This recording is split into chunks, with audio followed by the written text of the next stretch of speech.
Oxford university की ओर से तैयार कोरोना वैक्सीन का तीसरे फेज का ह्यूमन ट्रायल चल रहा है। 67 वॉलंटियर्स को वैक्सीन की डोज दी जा चुकी है। जितने वॉलंटियर्स को वैक्सीन दी गई है सभी सुरक्षित महसूस कर रहे हैं।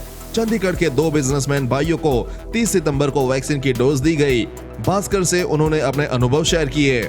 मेरे पापा ने मुझे बताया, बगैर रजिस्ट्रेशन करवाया मैंने ड्रिंक करने का हवाला देकर बचने की कोशिश की, लेकिन वैक्सीनेशन के बाद मैं स्वस्थ और खुश हूँ। मेरा कोई वैक्सीनेशन लगाने का इरादा नहीं था, लेकिन मेरे पिता ने मुझे बताया। बगैर पीजीआई के ऑक्सफोर्ड यूनिवर्सिटी द्वारा तैयार वैक्सीन के ट्रायल में मेरा रजिस्ट्रेशन करा दिया। मुझे तब पता चला जब पीजीआई की ओर से मुझे बुलाया गया।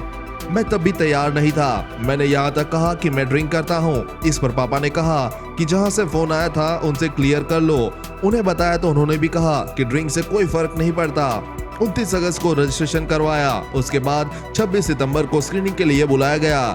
इस दौरान कोरोना और एंटीबॉडी टेस्ट करवाए गए, साथ ही कुछ ब्लड टेस्ट भी करवाए। हालांकि मेरे मन में थोड़ी शंका थी कि मेरा टेस्ट हो गया या नहीं। स्क्रीनिंग के दौरान मैंने पीजीआई में डॉक्टर से सवाल भी किए कि वैक्सीन के साइड इफेक्ट क्या है, तो उन्होंने कहा कि आपको बुखार आ सकता है या फिर लूज मोशन जैसी छोटी मोटी दिक्कतें आ सकती है, लेकिन इनकी संभावना भी कम है। खैर, इसके बाद 29 सितंबर को हमें वैक्सीनेशन के लिए बुलाया गया। 30 सितंबर को हमारी वैक्सीनेशन हुई। बड़ी बात यह है कि उस दिन मेरा योगा थेरेपी का फाइनल पेपर भी था। पीजीआई के डॉक्टर्स से रिक्वेस्ट करने पर उन्होंने मुझे जल्द ही फ्री कर दिया। मैंने वैक्सीन भी उस हाथ में नहीं लगवाई जिस हाथ से मुझे लिखना था। वैक्सीन लगवाने के बाद एकदम से कुछ नहीं हुआ। 1 घंटे बाद मेरा ऑनलाइन पेपर था, लेकिन हाथ में चुभन महसूस हुई और बाजू थोड़ी भारी हो गई। क्योंकि मैं योगा इंस्ट्रक्टर हूँ और योगा क्लासेस लेता हूँ, इसलिए उस दौरान कुछ आसन करने में दिक्कत आई। मसल में पेन हुआ। 2-3 दिन दिक्कत के बाद लग रहा है कि अगर यह वैक्सीन कामयाब हुई तो हमारा नाम भी देश भर के हजारों वॉलंटियर्स में शामिल हो जाएगा। सभी को वैक्सीन लगवाने के लिए रजिस्ट्रेशन करवाना चाहिए। अखबारों में वैक्सीन लगवाने के लिए वॉलंटियर से आवेदन मांगे गए तो मैंने अपना और अपने छोटे भाई का रजिस्ट्रेशन 29 अगस्त को करवाया। इसके बाद पीजीआई से मेल आ गई कि आपका रजिस्ट्रेशन हो गया है और आपसे जल्द संपर्क करेंगे। पापा का रोल अहम रहा।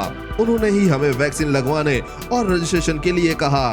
उन्होंने कहा कि अगर आपको इस वैक्सीन के लगवाने से फायदा नहीं हुआ तो जो भी टेस्ट होगा उससे हमें स्पष्ट हो जाएगा कि हम फिट है या नहीं। 26 सितंबर को टेस्ट के लिए बुलाया गया। जब टेस्ट के लिए बुलाया तो डर लग रहा था, लेकिन अच्छा यह लग रहा था कि अगर यह वैक्सीन कामयाब हो गई तो कोरोना से बच जाएंगे। खैर, हम दोनों भाई गए। वहां पर हमसे कंसर्ट फॉर्म भी भरवाया गया। कोविड-19 और एंटीबॉडी टेस्ट के अलावा कुछ अन्य टेस्ट किए गए। रिपोर्ट 2-3 दिन में आनी थी। इस दौरान मन में घबराहट थी। 29 सितंबर को पीजीआई से फोन आया और कहा कि 30 सितंबर को मेरा जन्मदिन था। मन में यह सवाल भी उठा कि घर में पार्टी रखी हुई है, कहीं बुखार आ गया या फिर कुछ और तकलीफ हो गई तो बर्थडे पार्टी खराब हो जाएगी। लेकिन अच्छा यह लग रहा था कि जन्मदिन के लिए वैक्सीन की डोज लेकर कम से कम कोरोना से तो बच सकेंगे। वैक्सीन लगने के बाद अब ऐसे ख्याल आने लगे कि हमें वैक्सीन लगवा ली है, अगर यह कामयाब हो गई तो हमारे ऊपर कोरोना का खतरा नहीं रहेगा। वैक्सीन लगवाने के बाद जहां इंजेक्शन लगा था वहां पर दर्द हो रहा था। हालांकि हमें बुकलेट दी गई, उसमें हर रोज का बॉडी टेम्परेचर, जहां इंजेक्शन लगा उस जगह का मेजरमेंट, जिसमें स्वेलिंग, गठन या अन्य कोई दिक्कत तो नहीं हो रही है, इसे मेजर करके वहां लिखना था। हमने वो तैयारी कर ली है।